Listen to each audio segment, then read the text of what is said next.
ازيكم؟ انا هبة ودي قناتي. النهاردة هنعمل كيك من اسهل والذ الكيكات واقتصادية جدا جدا، كيك البرتقال، وهنعمل معاه صوص لذيذ قوي هنقدمها بيه.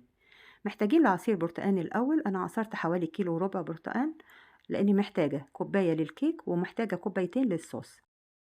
الكيك بقى المقادير بتاعتنا: كوباية ونص سكر، كوباية عصير برتقال، كوباية الا ربع سمنة على زيت، او زيت بس لو تحبي، او سمنة بس زي ما تحبي، علبة زبادي، كوبايتين ونص دقيق، طبعا فانيليا وبيكنج باودر، وأربع بيضات. هناخد بقى الأول البيض مع الفانيليا مع السكر، وهنضرب في الخلاط دقيقتين لحد السكر ما يدوب خالص في البيض. هنحط معلقة بشر برتقان، وهنحط بقى الزبادي والسمنة على الزيت وعصير البرتقان. كده حطينا كل المقادير بتاعتنا مع بعض وضربناها في الخلاط كويس قوي. هنحطها بقى في بولة كده. باقي عندنا الدقيق والبيكنج باودر ورشة ملح. حطيت البيكنج باودر وقلبته مع الدقيق، وبعدين لازم طبعا يتنخل كويس وهو بيتحط، وده كده بحط الملح. تنخليه كويس وانتي بتحطيه على باقي المقادير بتاعتنا.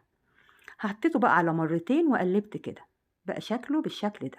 ده القالب اللي هحط فيه، مقاسه وسط، دهنته سمنة من تحت كده بالفرشة. وبعدين حطيت الكيك، دخلتها الفرن على درجة حرارة 180 على الرف الوسطاني. طبعا الفرن يكون سخن من قبل كده، يعني تفتحيه أول ما تبدأي شغل في الكيك، افتحي الفرن. العصير بقى بتاع البرتقال الكوبايتين عليهم 4 معالق سكر، عليهم 3 معالق نشا، وقلبت كويس كده وحطيت لهم معلقة بشر برتقال لحد ما وصلنا للقوام ده. حطيت له معلقة زبدة، شايفة القوام؟ معلقة زبدة تسيحيها بقى معاه كويس كده وتنزليه. طبعا الكيك شكلها جميل قوي، ممكن تتقدم من غير الصوص ده براحتك يعني، لكن الصوص بيديها طعم احلى. زي ما بقولك الفرن كان مفتوح من قبل كده، ودخلته على درجة حرارة 180، اخدت حوالي 40 دقيقة وطلعت زينتها بقى بالصوص كده. وتقطعيها، طالعة هشة وجميلة جدا.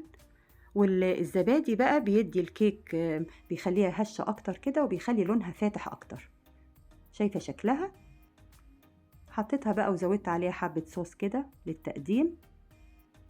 جميلة قوي. طبعا كيكة البرتقال بتبقى ريحتها بقى مميزة وحلوة قوي. وبألف هنا. ولو عجبتك اعملي لايك وشير واشتراك في القناة بتاعتي، وباي باي.